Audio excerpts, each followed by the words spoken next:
So how long are these interviews? How long do you do a podcast? How long? So you don't listen to these? I haven't been on one yet, man. I'm so sad.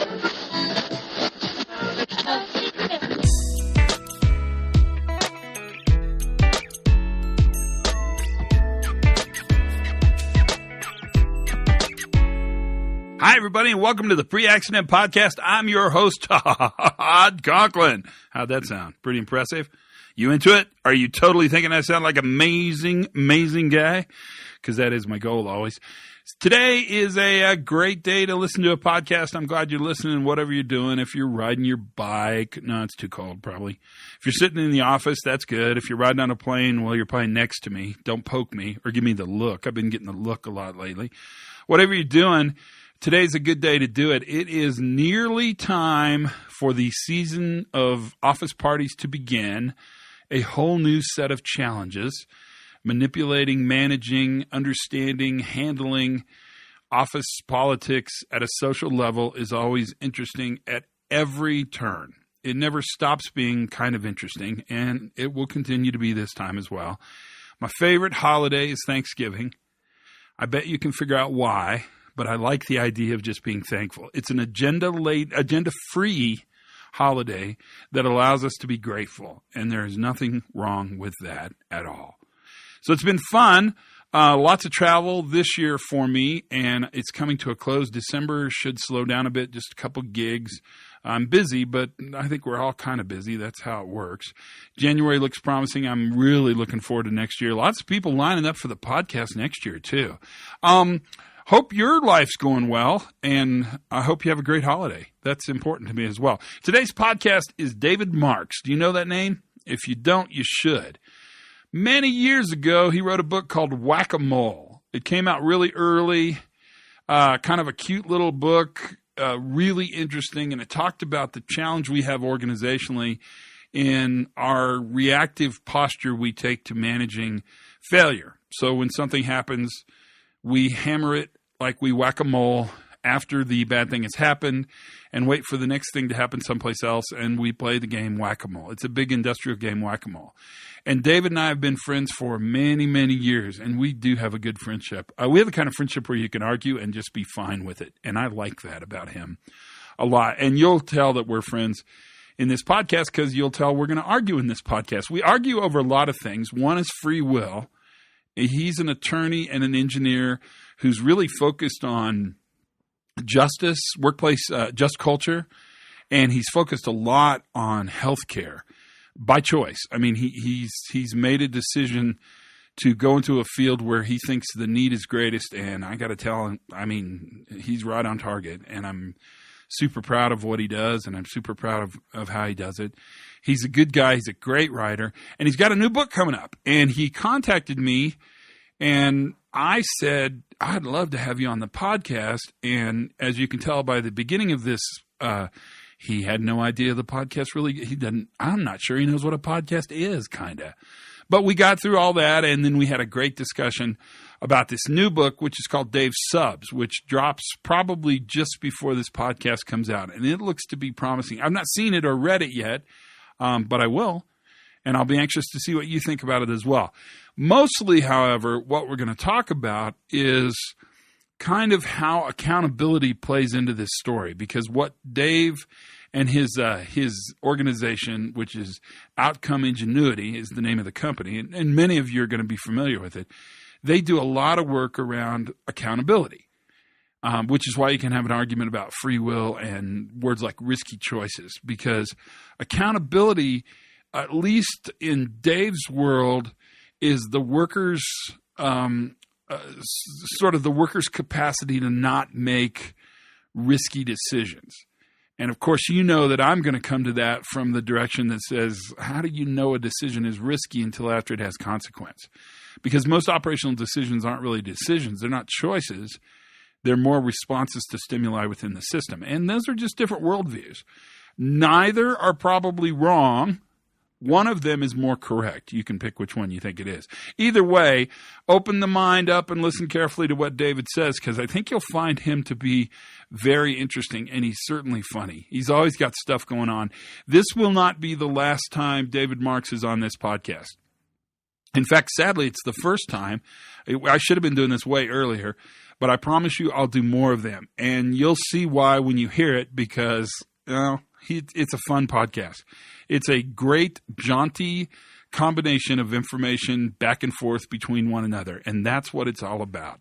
Thanks for listening. The numbers are huge, and that's great. I'm mostly just glad people are listening, because mostly what I want the world to be is a better place. And to do that, I think I ought to take a few minutes and just think about what I'm grateful for. And partially I'm grateful for the fact that the timing seems right across the world to have this discussion about shifting the focus of the way we look at safety. Safety 1, safety 2, new view, old view, high reliability, whatever you want to call it. Ultimately, what we're getting at is we've got to change the way we look at and understand how we view workers. Are workers a problem to be fixed, or are workers a solution to be harnessed? And you'll hear lots of that. And I hear it lots. And I have these conversations with you. And I want to thank you for it, because it's really fun.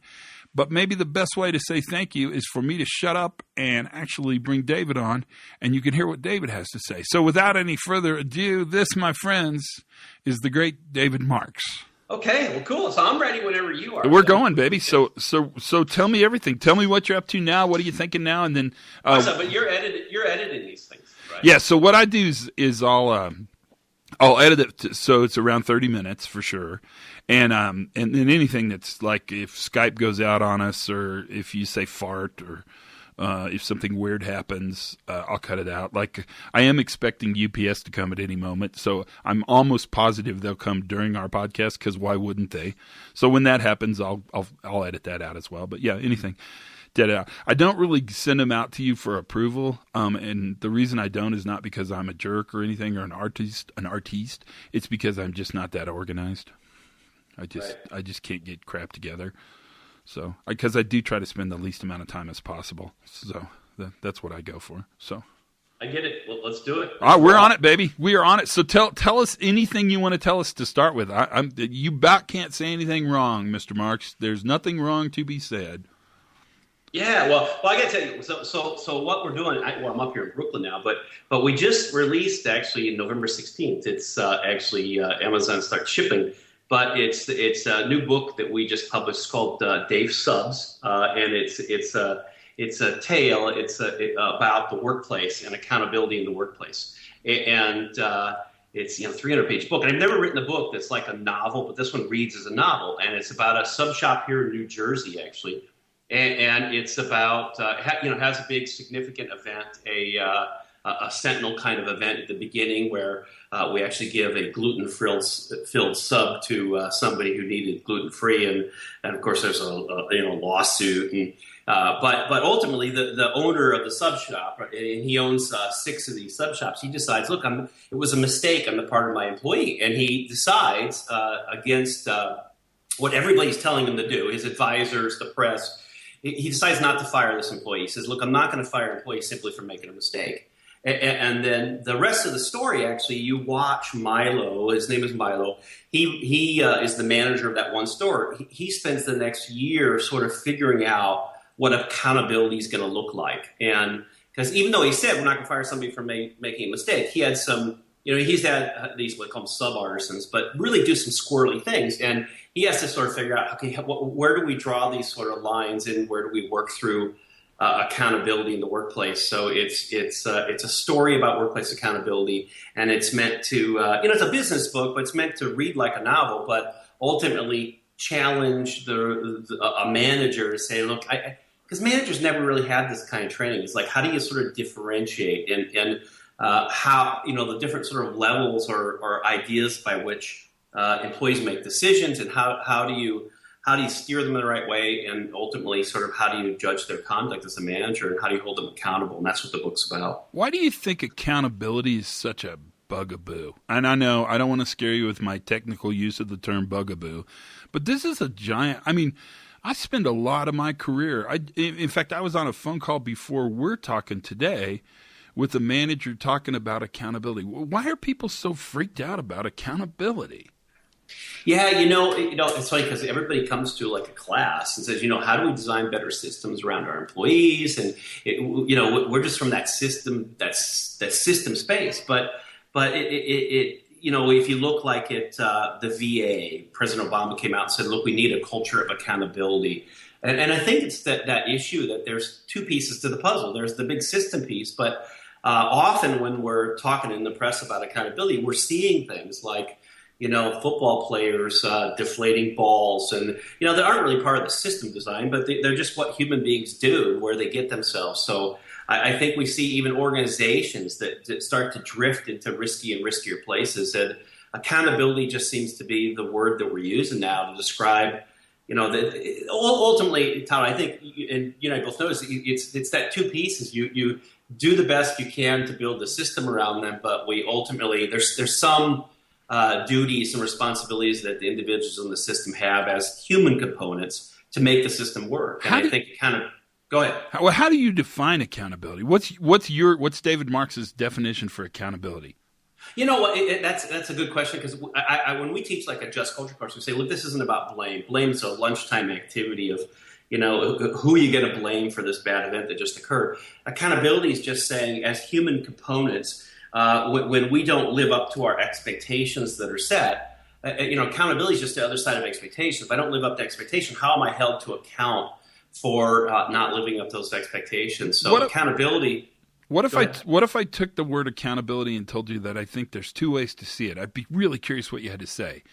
That there's accountability in the backwards looking notion, which is kind of what you're referring to, that we look at accountability after a worker makes a risky choice. Oh my God, my brain cramped when I said the word risky choice. Right? And there's also then forward-looking accountability. And in fact, if you ask me to define accountability, I might tell you that I would look at the phrase "you can count on me." And if you can count on me to do the right thing, if you've done your job, boss man, of making the best sub sandwich shop system that you can possibly make, it's going to always be running degraded. And it won't be sufficient because it's a system. But if you've done the best job possible in giving me a good system, you can count on me to move into that system and make good choices, non-risky. Oh, another cramp, non-risky choices. That's more of a forward-looking understanding of accountability. And I should probably own that a little by telling you that I've been fixated on our need to see workers as a problem to be fixed, as opposed to seeing workers as a resource to be harnessed. The ball is in your court now. Yes, well, and that's very nice, but ouch! That's very nice, but it's perhaps the lawyer inside of me, because that goes back to sort of sense of duty, and if we have a sense of duty, human beings, we're going to do the right thing, and you can say, can you count on me? And the answer is, well, we'll see, right? I mean, ultimately, you're looking at it after the fact and saying, okay, we designed that good system. How has the employee performed within this system? And if they're not performing the way we want them, can we redesign the system to steer them in the direction that we want? But wouldn't you agree that the employee's the least reliable part of that system? I mean, the employee's not. I'll never have machine reliability. I'm not a reliable employee. I'm a good employee, and I'm as reliable as I can be. But I'm still going to be overcome with things like efficiencies, and I'd like to get out early because it's my birthday and there's beer to be had by the beer giving out people. Yeah. Or you're a Wall Street banker that says, look, we can make riskier and riskier loans here and, put money in our pocket, yet we're getting increasingly closer and closer to, a meltdown of the financial system. So it's just what human beings do. And that, the human error I just got to give up on. It's all sort of system design. The human error piece is we're going to make mistakes. We're inescapably fallible. And you and I have talked about sort of the highly culpable side where, I'm knowingly putting other people in harm's way. I'm gambling, sort of like the drunk driving. That middle ground that you and I have had that conversation where, I use the word at-risk behavior, and when I use the word at-risk choice, you grimace, and it's and I've had to face that. You have been quite an inspiration, and sort of would I shift to at-risk choice, and actually Milo in the book that settles in on at-risk behavior. But actually, one of the things I've been doing in the book, we pull in Daniel Kahneman's work around thinking fast and slow, where he talks about the system 1, system 2 brain, the conscious brain, and I'm making conscious choices, or that subconscious level where Daniel Kahneman says it's the hero of his book, where all this stuff that we do subconsciously, all these things that become habit, that you're going to say, look, they're not choices at that point. They're just like what I do, right? But they might be risky. Your system 1 brain's engaging in these risky choices because we human beings just drift, and now our conscious brain's on something totally different. And I think the culture piece is that work. I think it's funny because we hear the word accountability. Accountability, whenever we hear it in the press, has to do with probably much more culpable behavior. When we talk about accountability in the banking industry, or when you're watching a presidential campaign, they're talking about people are saying, I want more than my share, and know that they're doing it. But from a culture perspective, working safety in an organization, it's not so much that group of people. It's the people, that well-meaning employees that get caught up in drifting away from what is the best thing to do to protect a particular value like safety, but just because they just, there's always that interest of saying, how can I be more efficient? Even if the system's not pushing them there, human beings tend to find ways to be much more efficient at what they do. I moved here to New York City, and watching people cross the street in New York City, it's just like that nobody follows the rules. They got their earbuds in, they're staring at their phones, crossing on the red, and we kill like 250 people a year on the streets of New York. And if you talk to anybody on the street, they're like, I don't see it. I'm just doing what I do. Right. And that's interesting to me, because you look at that example actually is one we should probably pull a string on. How do we make that better? Well, is softer cars an option? Yeah, and that's right. We do everything. And whenever I talk about that, like in a class, everybody's like, oh, I got all these great system solutions. Like, let's elevate the people so they're at a different level than the cars. But the practical reality of it is we're not going to get there on the streets of a city with 8 million people. The other piece of that is to say, let's get to a place where we follow the rules. And I was just out in Vancouver a week ago walking the streets of Vancouver. Everybody dutifully stops at the red sign and stops until it turns green. And it's just a wildly different culture. The big question for us in the safety space is, how did Vancouver get there, or how did they stay there? And how did New York get where they got? And ultimately, how do you shift the culture so that ultimately you can take the benefit of the system that you've designed? Because here in New York, we've got the signs, but nobody follows them. It's sort of every person for themselves. If it looks good to me, I'll go across. The problem there is people misperceive, they misinterpret. All of a sudden, one of those folks crossing the red gets, taken out by a car. Oh, sure. Exaggerate their capability. I can make it. I never get hit before. I can easily get away. I can jump over. I can do all those amazing superhero skills to make it better. And we know if they saw people getting hit at a pretty good clip, it wouldn't take much. One a week, you'd be sitting there stopping at the red. The problem is we as humans we're getting so reliable in so many places that you can deviate from the procedure, so to speak, on the streets and never see anybody hit in your lifetime here in New York. So it's like, look, I don't see a downside, but I get to work faster. I get to multitask. I get to listen to a podcast on my way to work as I'm walking the streets of New York. That's what I want to hear. That's what I want to hear. That's right. Yeah, so you're just contributing to this stuff. Anyway, but your issue, I backed off. That's not at-risk choice. We kept it sort of at-risk behavior. All the conversations you and I have had about that place where we're doing things just out of habit, out of as the norm. We still tag it sort of at-risk behavior, but it's really struggling with, how do people get caught up in those moments or in that habit? And we see it as outsiders as risky. Now, how do we steer them back onto the safe place? And as we talk about building like non-punitive cultures, and a lot of people perceive that to be like, okay, nobody's held accountable. It's like, how do we hold them accountable? And ultimately, how do you get that person to say to you, Todd, you can count on me? And counting on them is to do things that might not seem natural to them now because they're into this risky place. You can't turn to a person in New York City and say, hey, do you know about Mayor de Blasio's Vision Zero? Because we want to get to zero accidents and zero deaths here in New York.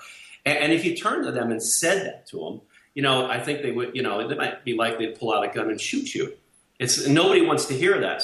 Which would completely take you away from Vision Zero. Yeah, well, that's right, because we'd have a death. That's right. Yeah. So, we'd have 250 people shot rather than 250 people dying from cars. Exactly.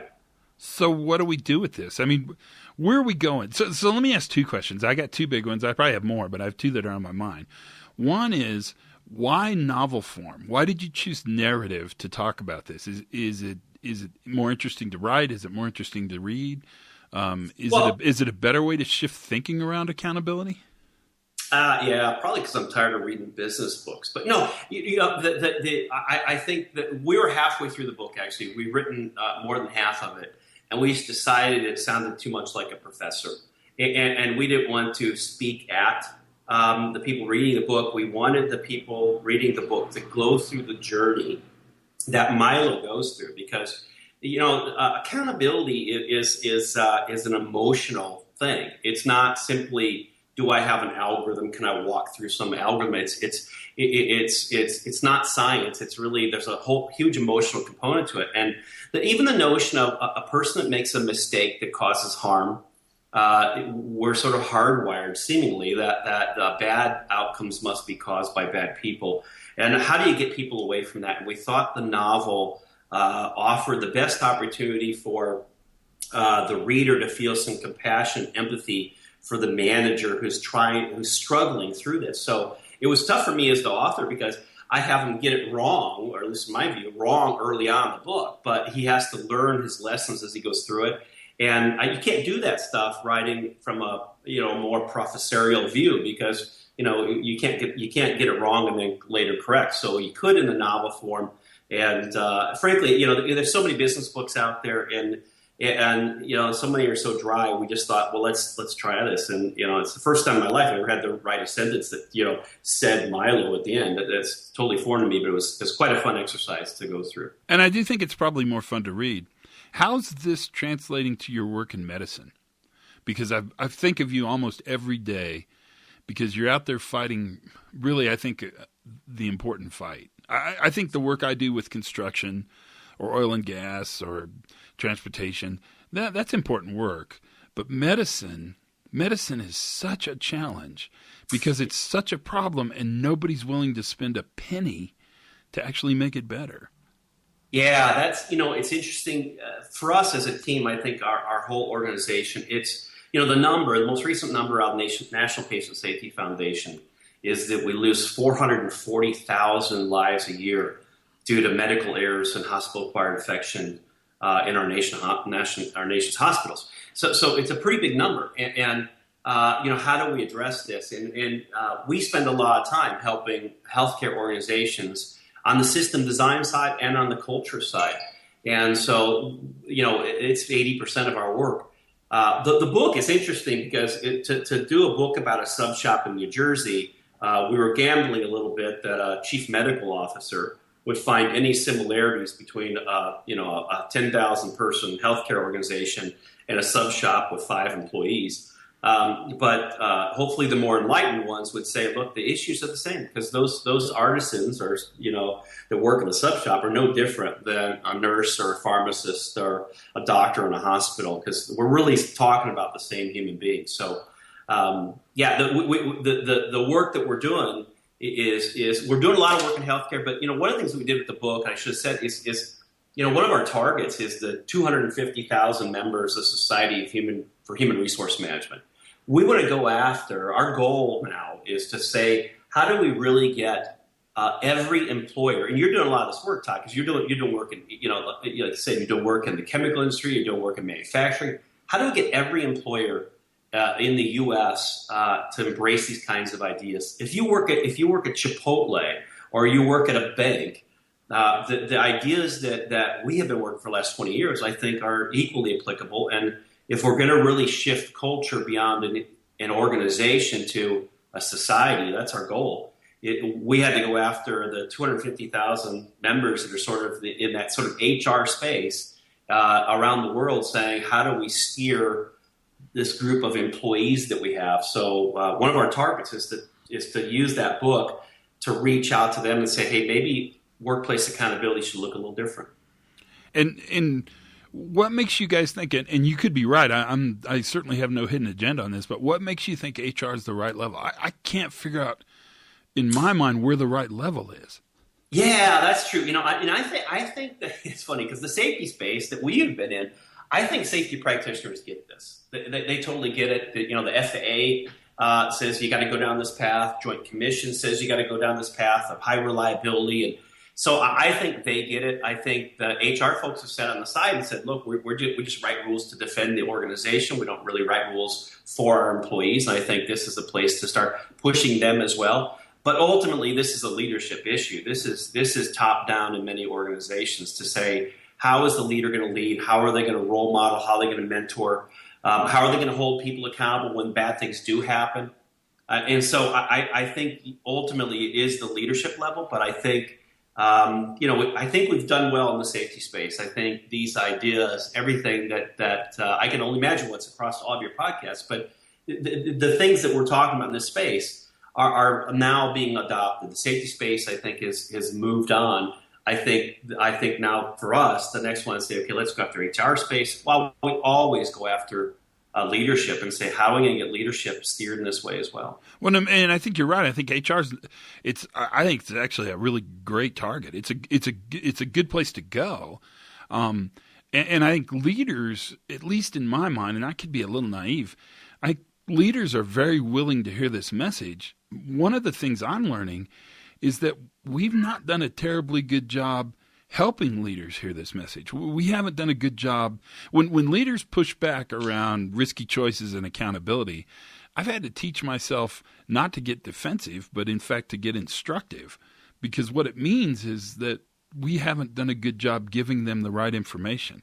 The other thing, Dave, I think we do is we ask leaders to be different, but we don't really build systems, the structure around leadership that causes them to be different. And I'm really interested in what you think about that. Yeah. Well, and I think part of that too is, where do they get their information? And if you go inside an organization and you say, okay, I'm the employee safety person, or I'm the patient safety person, they sort of own that value of safety and say, what are we doing relative to that particular outcome?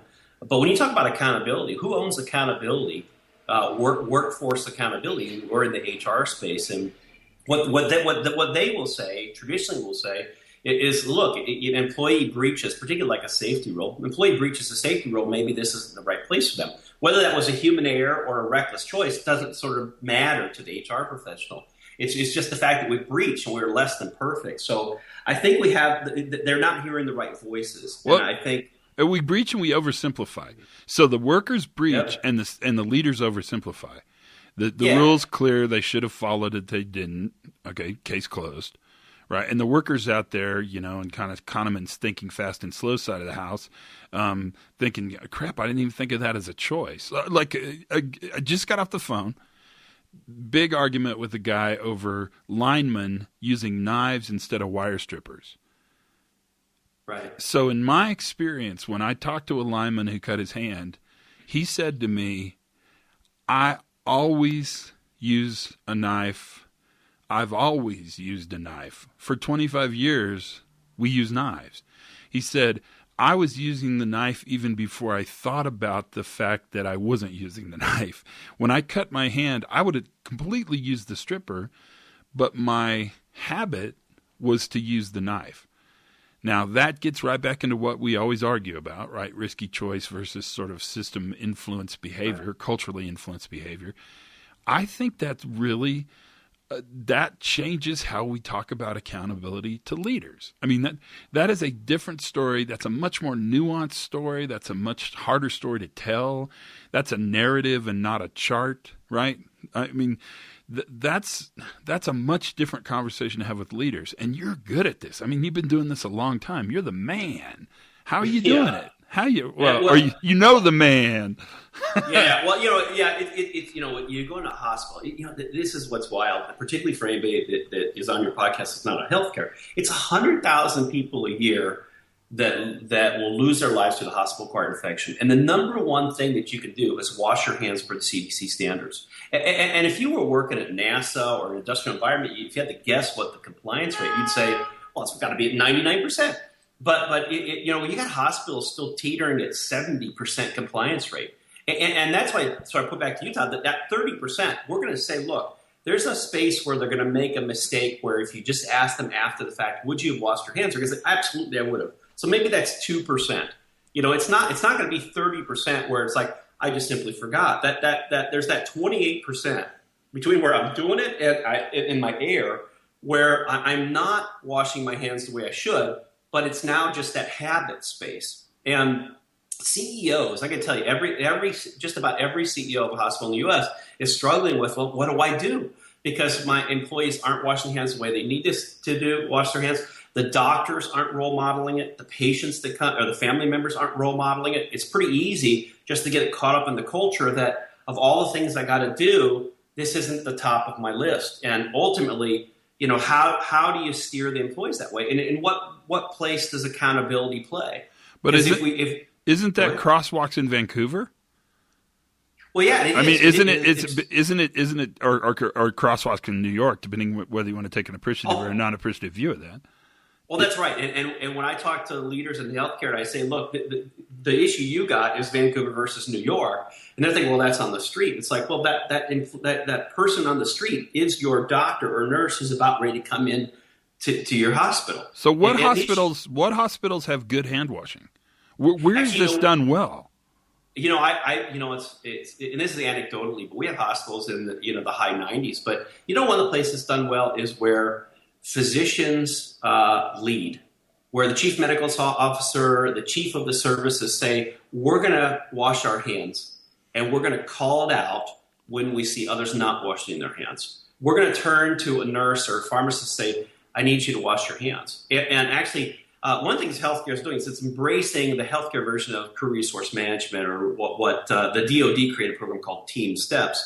But it's creating that notion that, one, I got to try to do the right thing. You can count on me, but I'm also going to challenge my colleague, my peer, to do the right thing. If I see them not washing their hands, I got to call it out. And to some extent, doctors have sort of gotten a pass historically. It's like, okay, well, we'll do this, and doctors will do their own thing. But when you have doctors who are, in the authority grade and at the top of the picture, if they start to role model and people can see that and they're challenging, you start to see organizations shift. So some of the best I've seen is where you have leadership really saying, look, I'm going to do this, and you can hold me accountable, and also I'm going to challenge those who I see not doing it. What are you thinking about next? You got the book going, Dave Subs. Well, yeah, we'll be short of retirement. Or death. Let's skip death and retirement. Let's set those aside. Yeah, that's something. But actually, one of the things we're doing this next year, we're going to join. I guess you could say join the high reliability craze. But we're in the works of building a course. Actually, that we call highly reliable outcomes. We're going to use the HRO terminology, but we'll call it highly reliable outcomes because maybe it's another podcast. But I don't believe in the notion of highly reliable organizations. In the sense that you could be an organization and have great outcomes in one area and terrible outcomes in another area. Aviation being a good example of that, because it's extremely reliable if you're a passenger, but if you're an employee, it's a pretty dangerous place to work. So there's no sort of secret. If you got the secret sauce, it doesn't mean I'm going to be great at everything. So the HRO course, highly reliable outcomes, is just really how do we produce highly reliable outcomes? Because where we're at, we've been teaching learning systems, we've been teaching event investigation, root cause analysis, we've been teaching the justice piece. But the things that you do, I'm sure, is how do you teach managers how to design good systems, and how do you teach them how to steer those inescapably fallible human beings with free will that work for them? Oh, nice. Nice on the free will. Very nice. Thank you. Yes, it's not true, but thank you. Workers don't have free will. I mean, this is a complete other podcast, but touche. So Todd, human beings have free will, and this is the place. Yeah, you're right. It's the intro to another podcast, but I think that person who says I'm going to be on my phone, staring at my phone with my earbuds in, crossing on the red, does that at a large level through their free will. And the issue is, once it becomes habit, their conscious mind can be on totally different things. But even us, we moved here, we were aghast at how bad people were when they crossed the streets. But, it didn't take us but 3 months, and we were just like every other New Yorker. Sure. So and I can even conceptually say, it's like, this is outrageous, and I do. I'll have my days, it's like, I can't believe what we're doing here. And then 10 minutes later, I'm doing it just like everybody else. What a fun thing to talk to. We've got to do more of these, can we? Oh, we sure can. Yeah, we'll see what kind of response you get from this one, but I really appreciate this. So and the book's out now. They can get it now? Yeah, you can go on Amazon and pre-order it. It ships on November 16th. The books are there. We just that's the release date. So we look forward to anybody that happens to read it. Any feedback you give us, we'd love it. So Todd, I'll tell you what. I'm going to go through 10 of your podcasts. If you get a chance to read my book, I'll even send one to you. You send one to me, and I'll read it. I got eyes. I'm ready to use them. Well, I'm pretty sure what's going to happen is you're going to mark it up, and then you're going to say, we can do a podcast on my critique of your book. So maybe that's where we'll be. Maybe that's fun. Thank you for your time, my friend. All right. It's been my pleasure. And we'll find time to catch up. What do you think? Told you. He's very interesting. He's super smart, so got that going for him. And very successful. He's done a lot of heavy lifting in the world. As much fun as I want to make of everybody, and I always kind of want to make fun of everybody, what the work David's done, I think, has been very meaningful, because he's really built and reinforced a new vocabulary into lots of the workforce. And lots of you know him and love him and have worked with him. And if you didn't, it's a really good chance to get to meet him. And he'll be on again, because we're not done talking about free will, predeterminism, choice. It's a little bit, in my mind, a little bit too seductively unambiguous. But remember, he's an engineer, attorney. That'd be the order he took it in. So he's going to have a worldview that comes from that side of the house. And that, my friends, is why David's amazing. Because that worldview, I think, is an important worldview for us to hear and to think about. And there you have it. One more podcast in the bag. Thanks for listening. I'm so glad you're a part of this. It's always great to have you on board. Until then, learn something new every day, have some fun, and for goodness sakes, be safe.